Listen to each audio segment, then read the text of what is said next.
Welcome to business coaching institute. आप सभी साथियों का बिजनेस कोचिंग इंस्टीट्यूट में स्वागत है। साथियों, आज हम बोर्ड के सबसे महत्वपूर्ण क्वेश्चन पे डिस्कशन करेंगे। जो वृत्त का सबसे महत्वपूर्ण क्वेश्चन है वो आज हम लोग डिस्कशन करेंगे। और ये इतना महत्वपूर्ण क्वेश्चन है कि आप अनसॉल्व पेपर उठाकर देखेंगे या बोर्ड के पेपर को उठाकर देखेंगे तो हर साल ये क्वेश्चन पूछे जाते हैं। ठीक है, तो ये बोर्ड के इम्पोर्टेंट क्वेश्चनों में से ये एक क्वेश्चन है। ठीक है, जो आपको यहाँ पर फिगर दिखाया गया है, एक फिगर हमने यहाँ पर बनाया है जो आपको सवालों को सॉल्व करते समय हमें ज़रूरत है समझाने की। तो चलते हैं इस क्वेश्चन को समझते हैं। और ये बहुत महत्वपूर्ण क्वेश्चन है, ठीक है ना, इस बात को ध्यान रखिएगा। देखिए, कह रहा है कि दिए गए चित्र में वृत्तखंड का क्षेत्रफल ज्ञात कीजिए। वृत्तखंड का क्षेत्रफल ज्ञात करने का मतलब क्या हुआ कि जो छायांकित भाग आपको दिख रहा है यहाँ पर, ये वाला, इसका क्षेत्रफल ज्ञात करना है। कह रहा है यदि वृत्त की त्रिज्या 21 सेंटीमीटर हो, ये त्रिज्या दी गई 21 सेंटीमीटर, और कोण AOB ये दिया गया है 120 अंश, तो कह रहा है कि इस त्रिभुज का इस वृत्तखंड का क्षेत्रफल ज्ञात कीजिए। देखिए, जब भी कोण 120 अंश देगा तो आप उसको नॉर्मल तरीके से सॉल्व नहीं कर सकते। क्यों नहीं कर सकते हैं? क्योंकि आप देखिए, ये जो त्रिभुज बन रहा है ना, ये समद्विबाहु त्रिभुज बन रहा है, और समद्विबाहु त्रिभुज के लिए आपको डायरेक्ट कोई फार्मूला गिवन नहीं है। तो इसलिए आप क्या करेंगे, कुछ तरीके को अपनाएंगे और उसी तरीके पे सवाल को सॉल्व करेंगे। तो आज हम उस तरीके को बता रहे हैं, चीज़ों को समझिए। सबसे पहले आपको क्या करना होगा कि इस त्रिज्यखंड का क्षेत्रफल निकालना होगा। तो इस त्रिज्यखंड का हम क्षेत्रफल निकाल लेते हैं। यहाँ पर दिया गया है आर का वैल्यू क्या दिया गया है, 21 सेंटीमीटर, और थीटा का वैल्यू क्या दिया गया, 120 डिग्री। यहाँ पर हम क्या करेंगे, त्रिज्यखंड का क्षेत्रफल निकालेंगे। तो त्रिज्यखंड का क्षेत्रफल क्या होता है, त्रिज्यखंड का क्षेत्रफल, खंड का क्षेत्रफल, त्रिज्यखंड का क्षेत्रफल जो होता है वो θ/360 इंटू पाई आर स्क्वायर होता है। तो जब वैल्यू आप पुट करेंगे, थीटा का वैल्यू क्या रखेंगे, 120 डिग्री, और 360 डिग्री नीचे हो जाएगा, इंटू पाई का वैल्यू जो बताया गया है वो यहाँ पर बताया गया 22/7 यूज करना है, 22/7। आर का वैल्यू क्या है, 21, तो 21 इंटू 21। जब आप इसको कैंसिल करेंगे तो देखिए 120 से ये कटेगा 3 चांस में, ठीक है, और 3 7 जा 21 होता है, ये कैंसिल हो जाएगा। आप इसको जब मल्टीप्लाई करेंगे तो 22 1 जा, देखिए 21 2 जा क्या होगा 42, और 21 2 जा क्या होगा 42, और 42 में 4 ऐड करेंगे तो क्या होगा 46। तो ये 462 सेंटीमीटर स्क्वायर आपको क्या मिल जाएगा, ये त्रिज्यखंड का क्षेत्रफल। त्रिज्यखंड कौन सा है, ये पूरा वाला हिस्सा जिसमें आपका त्रिभुज भी है और वृत्तखंड भी है। लेकिन आपसे पूछा गया वृत्तखंड का क्षेत्रफल, तो इसलिए आपको क्या करना होगा, इस त्रिभुज का क्षेत्रफल बताना होगा। और इस त्रिभुज के क्षेत्रफल के लिए हमने बताया कि अभी ये देखिए दो भुजाएं बराबर है, तो ये समद्विबाहु त्रिभुज है, और समद्विबाहु त्रिभुज के लिए डायरेक्ट आपको कोई फार्मूला नहीं दिया गया। तो इसलिए हम इसको सॉल्व करने का एक तरीका बता रहे हैं। देखिए, यहाँ पर ये फिगर हम एक ड्रा कर रहे हैं। जैसे ये देखिए, यहाँ पर केंद्र है आपका, जो यहाँ पर केंद्र है, यहाँ से हम बना रहे हैं फिगर, और यहाँ से अच्छी तरीके से आप समझने का प्रयास कीजिएगा। देखिए, यहाँ पर जो 120 अंश का कोण बन रहा है ना, जब हम इस पे लंब डाल देंगे, क्योंकि आप समकोण त्रिभुज के फार्मूले के रूप में ही इसको सॉल्व कर सकते हैं। यहाँ O हो गया, यहाँ M हो गया, यहाँ A हो जाएगा, यहाँ B हो जाएगा।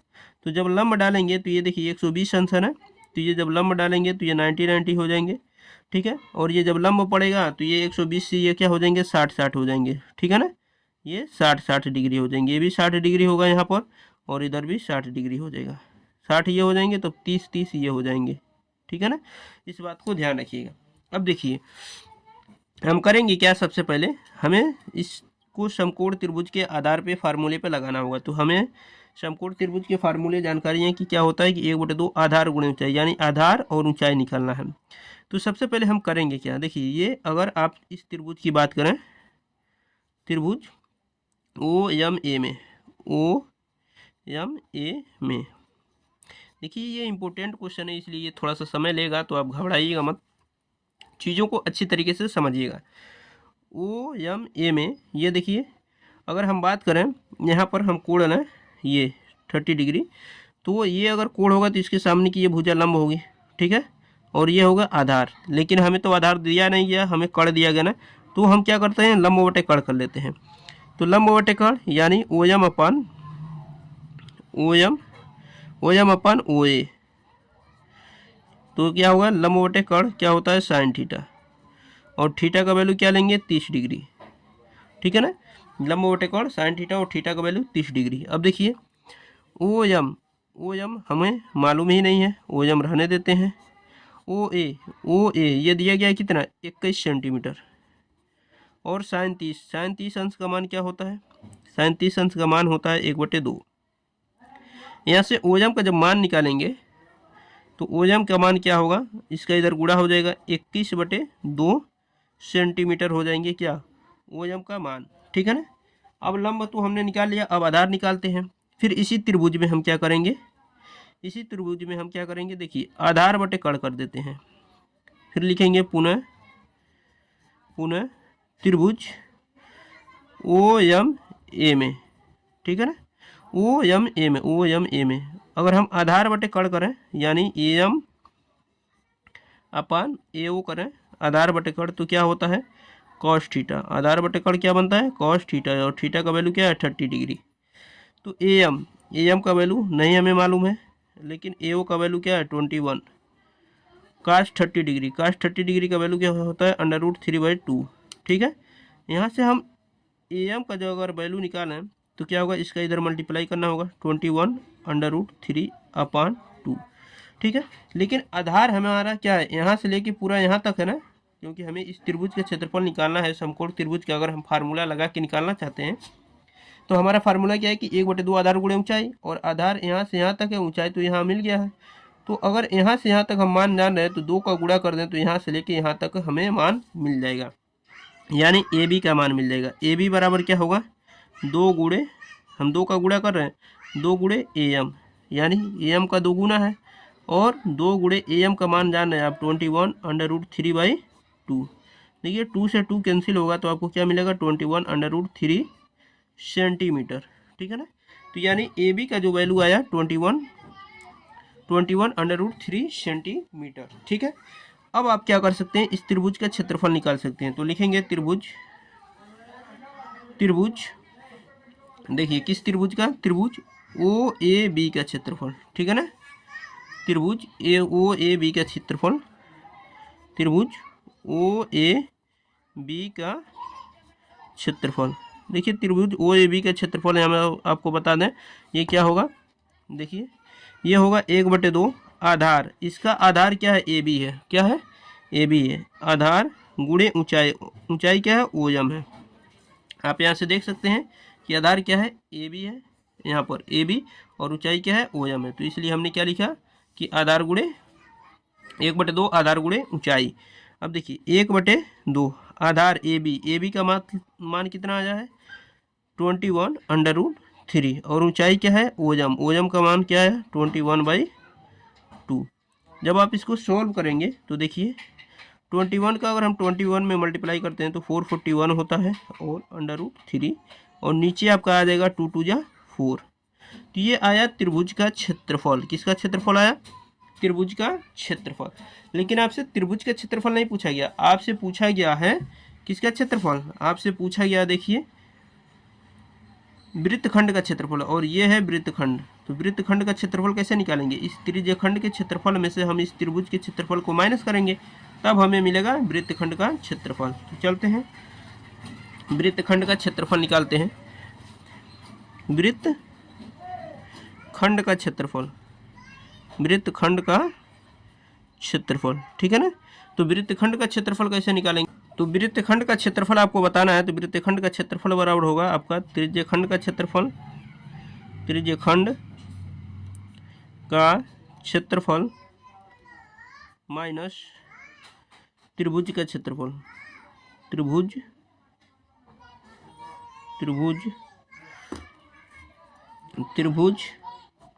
का क्षेत्रफल, ठीक है ना। वृत्तखंड का क्षेत्रफल बराबर त्रिज्यखंड का क्षेत्रफल माइनस त्रिभुज का क्षेत्रफल। देखिए त्रिज्यखंड का क्षेत्रफल क्या है, त्रिज्यखंड का क्षेत्रफल आपका क्या आया है, आपका त्रिज्यखंड का क्षेत्रफल आया 462। आप यहाँ देख सकते हैं 462 सेंटीमीटर स्क्वायर यही आया है। तो आप उस मान को यहाँ रखेंगे 462 माइनस त्रिभुज का क्षेत्रफल आप देखे हैं अभी 21/√3, ठीक है ना। तो ये है त्रिज्यखंड का क्षेत्रफल और त्रिभुज का क्षेत्रफल 441 कड़ीम 3, 441 कड़ीम 3/4 है, ठीक है। जब आप इसको सॉल्व करेंगे तो देखिए सॉल्व करने के लिए आपको करना क्या होगा कि हम क्या करेंगे कि 21/4 कामन ले लेंगे, 21/4 कामन ले लेंगे। जब 21/4 कामन इसमें से लेंगे तो यहाँ आपको बचेगा 88, क्या मिलेगा आपको 88, और माइनस यहाँ आपको क्या मिल जाएगा, यहाँ से मिलेगा आपको 21/√3, ठीक है ना। आप सॉल्व करके देख सकते हैं, इसका इसमें जब मल्टीप्लाई करेंगे तो आपको यही वैल्यू मिलेंगे, इसका इधर मल्टीप्लाई करेंगे तो ये वैल्यू मिलेंगे। तो ये आपके हो जाएंगे आंसर, यानी 21/4 ब्रैकेट में 88 माइनस 21/√3 सेंटीमीटर स्क्वायर। तो ये आपके कंप्लीट आंसर होंगे। और ये मानिए कि ये बहुत ही इंपॉर्टेंट क्वेश्चन है, ठीक है ना। बोर्ड के एग्जाम में आपके पूछे जाने वाले, बार बार पूछे जाने वाले क्वेश्चनों में से एक है, ठीक है ना। तो उम्मीद है कि ये चीज़ें आपको समझ में आ गई होंगी। तो चलते हैं एक क्वेश्चन और लेते हैं और उस क्वेश्चन को समझने का प्रयास करते हैं। क्वेश्चन क्या है देखिए, चीज़ों को हम समझा रहे हैं एक एक करके, आप अच्छी तरीके से चीज़ों को समझते रहिए ताकि बोर्ड के एग्जाम में आपको किसी भी प्रकार की दिक्कतों का सामना न करना पड़े। तो चलते हैं, शुरू करते हैं। अगला क्वेश्चन देखिए अगला क्वेश्चन क्या है। क्वेश्चन लिखेंगे नहीं हम, क्वेश्चन को केवल समझा दे रहे हैं। कह रहा है कि 6 सेमी त्रिज्या वाले एक वृत्त के त्रिज्यखंड का क्षेत्रफल ज्ञात कीजिए जिसका कोण क्या है 60 डिग्री है, ठीक है। इसका फिगर हम बना, देखिए क्वेश्चन में हमने क्या बताया कि 6 सेमी त्रिज्या वाले एक वृत्त के त्रिज्यखंड का क्षेत्रफल पूछा जा रहा है जिसका कोण 60 अंश बताया जा रहा है। तो देखिए ये वृत्त दिया गया है जिसमें ये त्रिभुज की वृत्त की त्रिज्याएं दी गई है 6-6 सेंटीमीटर, और ये केंद्र पर जो कोण बना रही है कितना बना रही है 60 अंश। तो पूछ रहा है कि त्रिज्यखंड का क्षेत्रफल बताइए। त्रिज्यखंड का मतलब ये वाला पूरा एरिया, ठीक है ना, ये पूरा एरिया इसका क्षेत्रफल पूछा जा रहा है। तो त्रिज्यखंड का क्षेत्रफल हमने फार्मूला बताया क्या, त्रिज्यखंड का क्षेत्रफल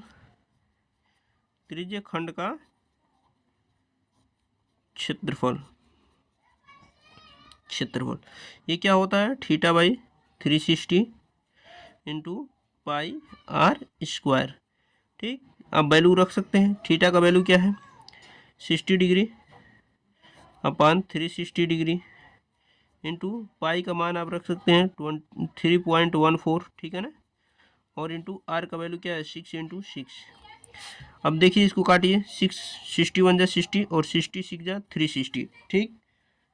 6 1 जा 6 और 6 से ये 6 कैंसिल हो जाएगा। तो यहाँ से आपको क्या मिला 3.14 और इंटू 6। अब मल्टीप्लाई कर लीजिए, 6 4 जा क्या होगा 24, 6 1 जा 6 और 2 कैरी 8, 6 3 जा 80, पॉइंट है 2 डिजिट पे यहाँ पर सेंटीमीटर स्क्वायर लिख देंगे। तो ये जो त्रिज्यखंड का क्षेत्रफल होगा वो होगा 18.84 सेंटीमीटर स्क्वायर। तो उम्मीद है कि ये सारी चीज़ें आपको समझ में आ गई होंगी। इसके अलावा हमने और इससे पहले 2 वीडियो बनाया, उसको भी आप ज़रूर देख लीजिएगा। इसमें जो भी और इम्पोर्टेंट क्वेश्चन बन रहे हैं हम उनको सॉल्व करा देंगे। और अगर आप चैनल पे नए हो तो चैनल को सब्सक्राइब कर लें ताकि जो भी हम मैथ और फिजिक्स के इम्पोर्टेंट टॉपिक जो हैं उस पर जो भी हम वीडियो डाल रहे हैं उन सब की नोटिफिकेशन आपको प्राप्त हो सके। और आप पूरे बोर्ड एग्ज़ाम तक पूरी अच्छी तरीके से हमारे सारे वीडियो को देखते रहिए, क्योंकि हम जो बोर्ड के एग्ज़ाम में आने वाले इम्पोर्टेंट क्वेश्चन हैं और इम्पोर्टेंट टॉपिक हैं हम उसी पे विशेष रूप से डिस्कशन करते हैं। तो आप अगर अपनी तैयारी चाहते हैं अच्छा बनाना और एग्ज़ाम में अच्छा नंबर पाना चाहते हैं तो आप हमारे इस चैनल को ज़रूर सब्सक्राइब कर लीजिए। मिलते हैं नेक्स्ट वीडियो में, तब तक के लिए अपना ख्याल रखिए, धन्यवाद।